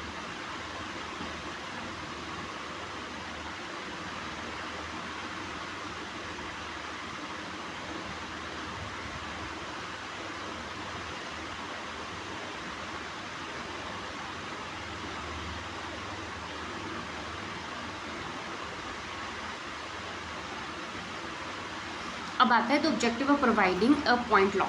पॉइंट लॉक का ऑब्जेक्टिव क्या है, to ensure that each switch is correctly set. ठीक है, पॉइंट लॉक को हम क्यों प्रोवाइड करवाते हैं, इंश्योर करते हैं कि ताकि हर एक स्विच जो है वो करेक्टली सेट है। ठीक है, पॉइंट लॉक क्यों प्रोवाइड करवा जाते हैं, हम चाहते हैं कि वो जो हमारे ईच स्विच है परफेक्टली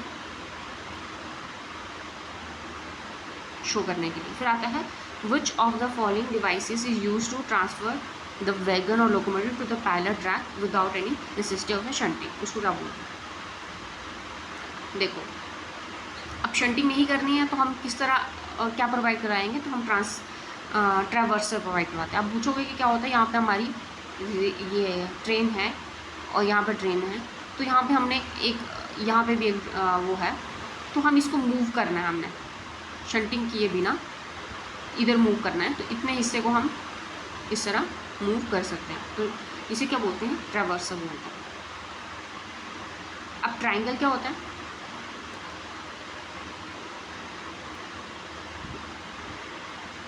ट्रायंगल बेसिकली होता है कि डायरेक्शन को चेंज करने के लिए इंजन की डायरेक्शन को इस तरह से रेल जाए, यहाँ से है, यहाँ से है और यहाँ से है, तो इधर से यहाँ पे चले जाएंगे, फिर यहाँ पे चले जाएंगे और यहाँ पे वापस आ जाएंगे, तो इसको होता है change the direction of the engine के लिए हम ट्रायंगल का यूज़ करते हैं। A triangle is used changing the direction of the engine. अब अगला आ जाता है height of A centre of A arm of A semaphore signal above the ground. उसको क्या बोलते हैं, उसको हम बोलते हैं, वो कितनी होती है, पहले तो हाइट कितनी होती है, 7.5 मीटर होती है। ठीक है, अब आता है रिसेप्शन सिग्नल कौन कौन से होते हैं, तो रिसेप्शन सिग्नल हमें पता होना चाहिए, वो हमारा होता है आउटर सिग्नल और होम सिग्नल। ठीक है, और जो आउटर सिग्नल है और होम सिग्नल है वो हमारे रिसेप्शन सिग्नल में आते हैं। डिपार्चर कौन से होते हैं, बाकी जो आपको दिख रहे हैं डिपार्चर में होते हैं। ठीक है, अब ये ए इसका ऑप्शन हो जाएगा। Yellow light hand signal indicates, क्या बताता है येलो लाइट, जैसे हमें येलो लाइट का पता ही है, येलो लाइट हमें क्या बताता है, प्रोसीड कॉशियसली।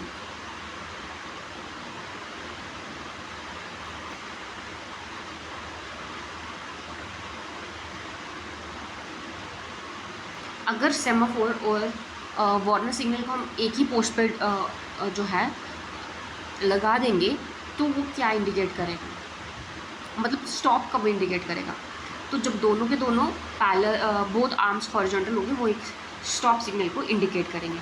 अगला आ जाता है in shunting signal, if the red band is inclined 45 degree, उसका मतलब क्या होता है, रेड बैंड अगर 45 डिग्री है तो उसका मतलब सिंपल होता है प्रोसीड।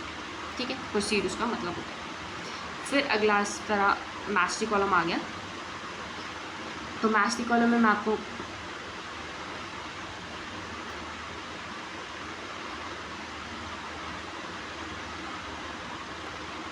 इसका ऑप्शन देख लेते हैं। हाँ, अब आ जाते हैं ऑप्शन, इसको देख। तो वायर क्लॉक का मतलब क्या होता है, वायर क्लॉक किस तरह होता है और इसका मतलब क्या होता है, पहले तो मैं आपको जिम क्रो बताती हूँ। जिम क्रो किस तरह होता है, जिम क्रो जो होता है देखने में वो इस तरह होता है, इससे इसके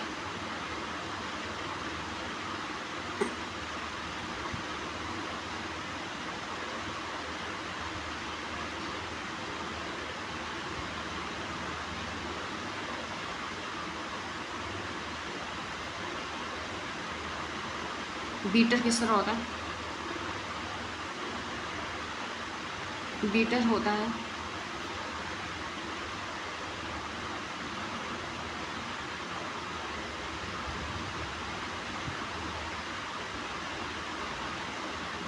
कुछ इस तरह होता है और यहाँ पे कुछ स्टिक सी लगी होती है। मैलेट इस तरह होता है।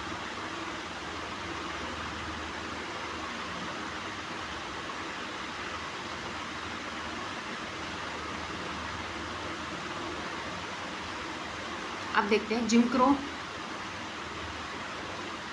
वायर क्लॉ क्या होता है? वायर क्लॉ का मतलब क्या होता है? वायर क्लॉ का मतलब होता है क्लीन द ब्लास्ट। अब जिम क्रो का मतलब क्या होता है? एक्चुअली मैंने थोड़ा उल्टा बता दिया, sorry sorry sorry sorry sorry sorry sorry. इसको इस तरह नहीं होगा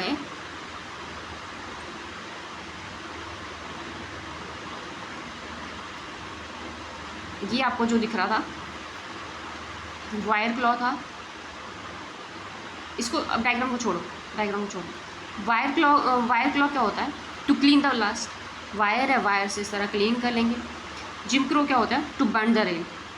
रेल को, ये जो आपको दिख रहा था ये था जिम क्रो, इतनी सॉरी ये नहीं, ये था Jim Crow, to burn the rail. और बीटर क्या होता है? टू पैक द ब्लास्ट, ठीक है। और मैलेट क्या होता है? To sound the sleeper for packing. तो उसके ए ऑप्शन हो जाएगा। मैलेट पैकिंग के लिए होता है, बीटर क्या होता है? ब्लास्ट को मूव करने के लिए। जिम क्रो क्या होता है? टू बेंड द रेल का होता है। वायर क्लॉ क्या होता है? Clean the blast.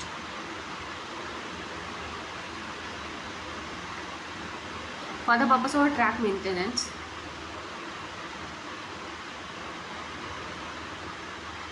ठीक है, ट्रैक मेंटेनेंस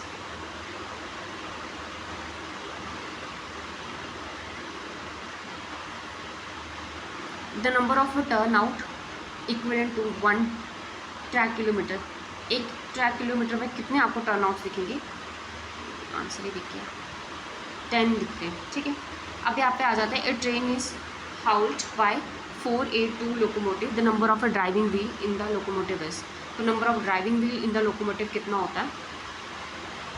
इसको आप मत देखो, तो 4 सीधी बात है, जहाँ पे भी आपको यहाँ दिखेगा 482 है, तो यहाँ पे इसकी बात होगी। लोकोमोटिव जो है वो आपको 8 दिखेगा, ठीक है। अब आ जाते हैं ensure exact gauge. The gauge type plates are provided at. Gauge type plates कहाँ पे प्रोवाइड की जाती हैं? तो ये हमें याद रखना चाहिए, टो ऑफ द स्विच और नोज ऑफ द क्रॉसिंग, दोनों जगह। टो ऑफ द स्विच में भी और नोज ऑफ द क्रॉसिंग में, दोनों जगह होती है। ये भी होता है, ये भी होता है। फिर आता है कंसीडर द फॉलोइंग स्टेटमेंट।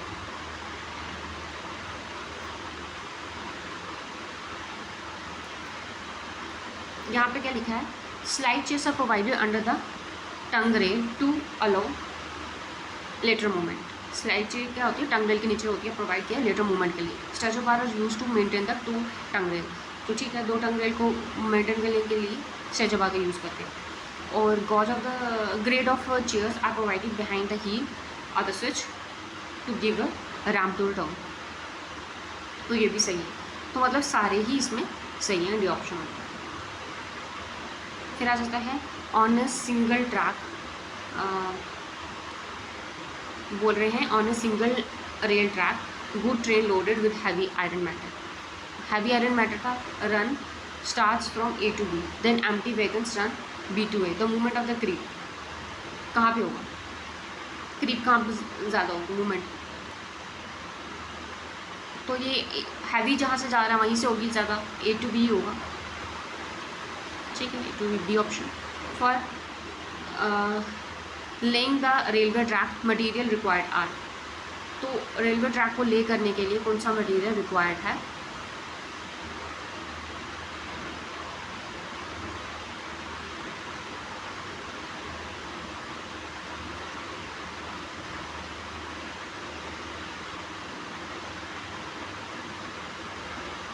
जहाँ पे हमें ऑप्शंस दिए हुए हैं, तो कौन सा मटेरियल रिक्वायर्ड है? ABCD दिया हुआ है।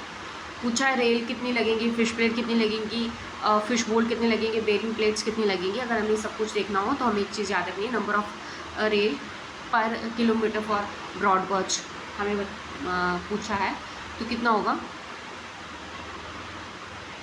तो दो साइड से होगा। एक तो ये चीज़ क्लियर है, 2 साइड से होगा। 1 किलोमीटर की बात हो रही है, तो हम इसको ऐसे कर सकते हैं, रेल है, अब एक साइड से भी होगा दूसरी साइड से भी होगा, तो अब 2 इंटू 1 किलोमीटर में 10,000 सॉरी 1,000 मीटर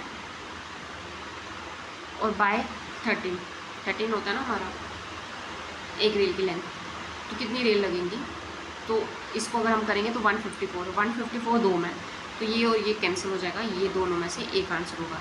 अब अगला देखते हैं, अगला पूछ रहे हैं वो नंबर ऑफ़ फिश प्लेट, तो फिश प्लेट्स पूछी हुई है, तो 2 रेल हैं, दो मतलब 2 जगह होगी, तो fish plate 2 into number of rails,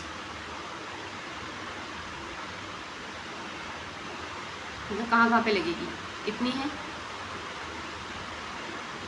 इतनी रेल्स लग रही हैं, अगर इतनी रेल्स लग रही हैं बट और ये दोनों साइड पे रेल लग रही है, तो इस तरह हम कर सकते हैं 154, और अगर इसको करेंगे तो 308, तो ये भी 308, ये भी 308, इससे भी पता नहीं चलता है।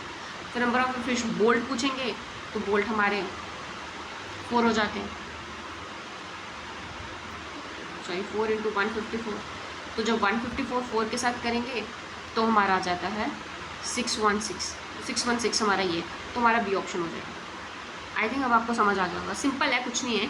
यहाँ पे उन्होंने पूछा हुआ है 1 किलोमीटर में, 1 किलोमीटर 1,000 होता है मीटर, बाय 13 कर लेंगे। 2 अगर रेलवे ट्रैक की बात कर रहे हैं तो 2 हो जाएगी, रेल्स 2 जगह लगेगी, तो अगर हम 2 के साथ करेंगे तो इस तरह हमारा 154 रेल आ जाएगा। 154 रेल आ गया तो वो नंबर ऑफ फिश प्लेट्स पूछे हैं, तो प्लेट्स एक रेल में भी लगेगी, दूसरी साइड भी लगेगी, दोनों मतलब रेल कहीं ट्रेन कहीं रन करेंगे तो 2 रेल्स होंगी ना, उन पर 2 साइड से चाहिए होगा, तो 2 से मल्टीप्लाई कर लेंगे, और फिश बोल्ट पूछेंगे तो 4 से कर लेंगे। अब नंबर ऑफ स्लीपर पूछेंगे तो नंबर ऑफ स्लीपर्स भी इजी है,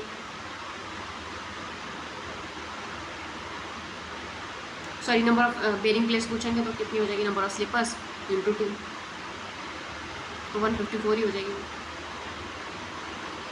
अभी डायग्राम दिया है तो बता रहे हैं पूछ रहे हैं किसका डायग्राम है, तो ये हम्प यार्ड है, इस तरह हम बना देते हैं, कहीं पे अभी हमने ट्रेन को रोकना है तो इस तरह हम्प सा हो जाएगा, ऊपर नहीं चलेगी तो यहाँ पे रुक जाएगी।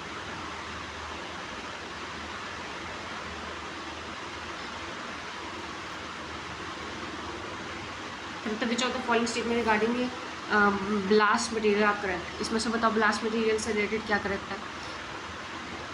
अब आ रहा है brick blast has poor drainage characteristics, ये होता है नहीं, ऐसा क्यों होगा, ब्रिक और वो है तो पुअर ड्रेनेज की होगी। अब coal ash is not use as ballast with steel और कास्ट आयरन स्लिपर, हाँ ठीक है, कोल ऐश को नहीं यूज़ करते, ठीक है, कोल ऐश को नहीं यूज़ करते, ब्लास्ट के तौर पे करते हैं बट स्टील और कास्ट आयरन के केस में नहीं करते। और फिर gravel blast gives better performance on soft formation, ठीक है।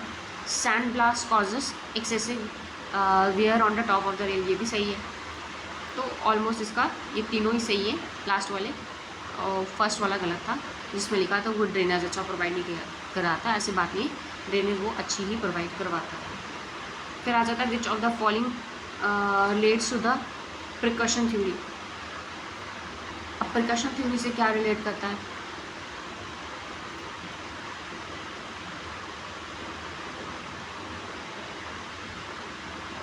देखो प्रिकॉशन, मेरी बात सुनो, प्रिकॉशन थ्योरी जहाँ पे भी लिखा हो वहाँ पे आपको याद रखना है इम्पैक्ट की बात हो रही होगी। इम्पैक्ट जो होता है, impact of the wheel on the rail head at the joint को हम प्रिकॉशन, और वेव थ्योरी क्या होती है, इस तरह जो हमारी ट्रेन चल रही है और इस तरह वेव एक्शन होता है, वो वेव थ्योरी की बात हो रही होती है।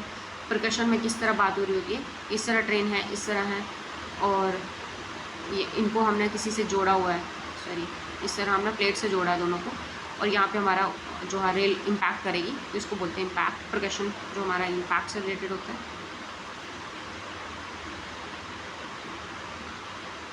अगला क्वेश्चन पूछ रहे हैं, metal sleeper are superior to wooden sleeper with respect to, क्यों। मेटल स्लीपर की लाइफ टाइम होती है, वुडन ख़राब हो जाता है, टर्माइट सड़ जाएंगे, सड़ जाएगी, गिर जाएगी। अगला आ जाता है which of the following rail failure is caused by the loose fish bolts at the expansion run, किस तरह के वो फेलियर होते हैं, लूज अगर होगा तो क्रश्ड हेड हो जाएगा, ठीक है, क्रश्ड हेड जो फेलियर होता है वो लूज होने की वजह से होता है।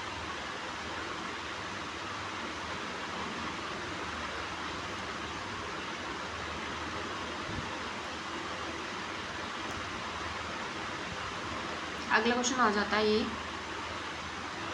पूछ रहे हैं for a degree curve track main, इसमें कर्व जो है वो 5 डिग्री है, in opposite direction the layout of broad gauge yard the can be provided for the branch track from maximum speed 45 kilometre per hour, main line 1.676 metre, और यहाँ पे ये सब चीज़ें दी हुई है।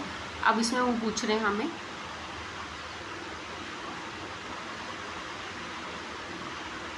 इक्विलिब्रियम निकालना है बेसिकली हमने, ठीक है। इक्विलिब्रियम भी ना बोल के हम बोल सकते हैं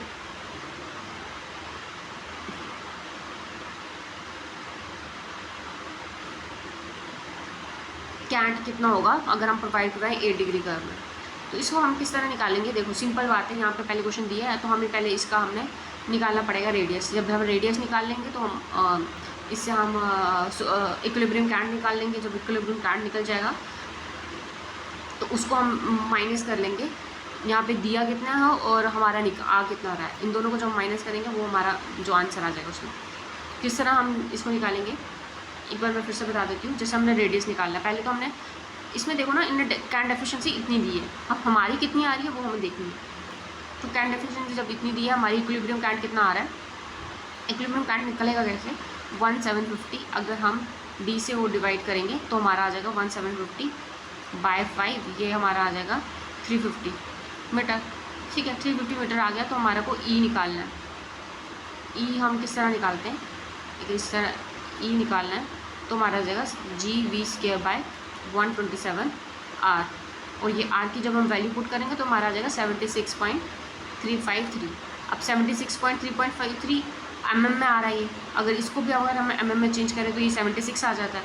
तो 76 को अगर हम माइनस करें 76.33 को ये जो हमारा 353 को माइनस करेंगे हम 76 से तो हमारा आंसर आ जाता है 0.353। तो ये हमारा माइनस में आ जाता है, ठीक है, ये माइनस में आ जाता है।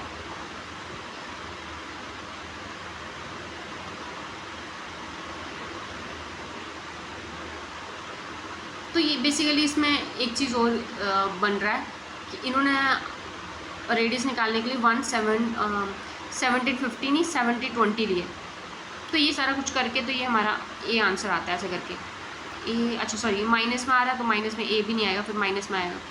अगर इससे माइनस कर रहे हैं तो फिर ये माइनस में आएगा। तो ये सारा बड़ा इसका लंबा प्रोसीजर है।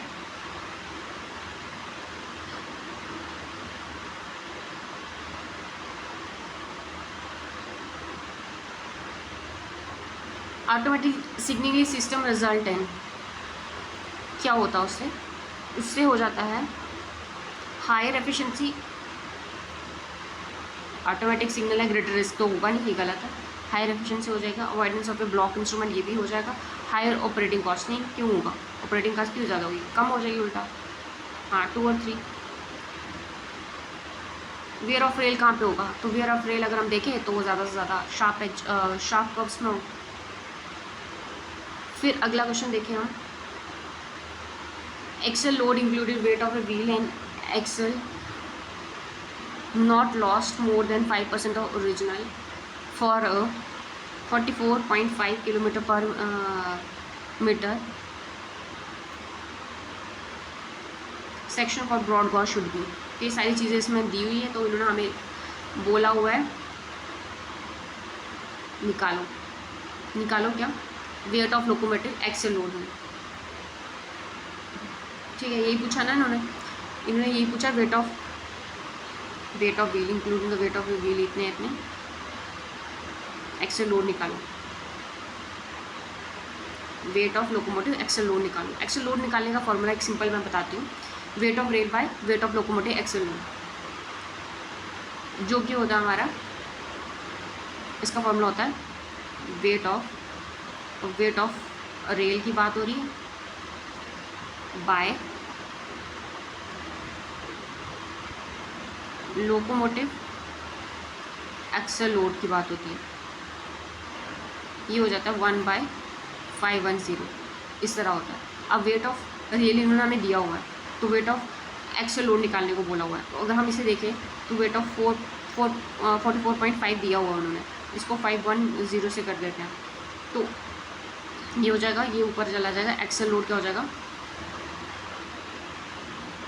अगर एक्सेल लोड इन दोनों को इस तरह मैं कर लूँगी तो ये आंसर जब करेंगे, कैलकुलेशन करेंगे, तो हमारा 23 इसका आंसर आ जाएगा। तो 23 टन इसका आंसर आ जाएगा। अब यहाँ पे पूछ रहे हैं विच of the following Warners signal कौन सा आपको देखने को मिल रहा है, किस में दिखने को मिल रहा है। तो अगर हम इसको देखें तो हमारा वार्नर सिग्नल जो होता है वो इस तरह का होता है, इसमें कुछ ज़्यादा था नहीं।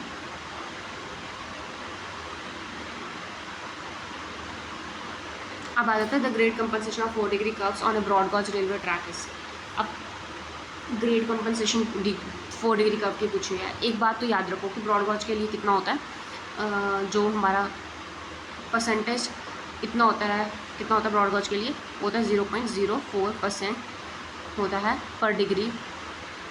ठीक है, तो टोटल कंपनसेशन अगर हमें निकालनी है तो हमने 0.04 इंटू 4 डिग्री से मल्टीप्लाई करना पड़ेगा, तो इससे आ जाएगा 0.16%। तो ये हमारा बी ऑप्शन आ जाएगा। फिर आता है which of the following correctly match.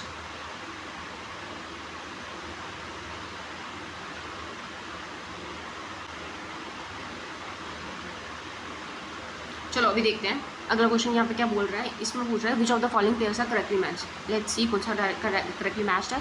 Distance between the joining face of the running rail and check rail flangeway clearance होती है। तो सही है, मैंने इस तरह बताया था कि रनिंग फेस जो होगा और यहाँ पे चक रेल के जो बीच का डिस्टेंस होता है, इसको हम क्या बोलते हैं, इसको हम बोलते हैं फ्लेंजुअल क्लियरेंस। तो ये तो सही है। Distance through which the tongue rail moves laterally at the toe of the switch for the movement of the trains. No, movement of train ही through of switch, tongue rail और जो स्विच रेल थी उसके बीच को जो movement होती थी, letter movement होती थी, उसको बोलते थे हिल डाइवर्जेंस। यहाँ पे तो ऐसा कुछ नहीं है, ये नहीं हो सकता।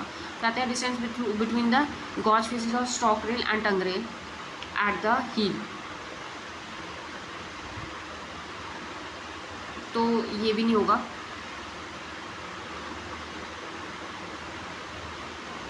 देखो डिस्टेंस बिटवीन द, यहाँ पे देखो पहले डिस्टेंस इसका देखो, पहले हील डाइवर्जेंस फिर से एक बार सुन लो।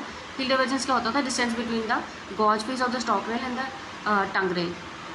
ठीक है, स्टॉक रेल और टंग रेल की बात होती थी।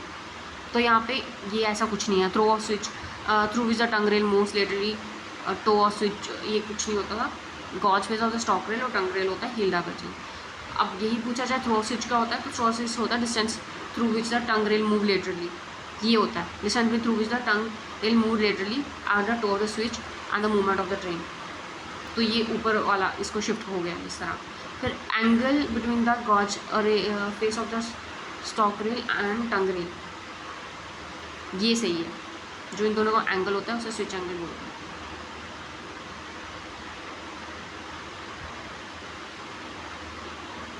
तो 1 और 4 ठीक है। हाँ 1 और 4 इसका सही आंसर।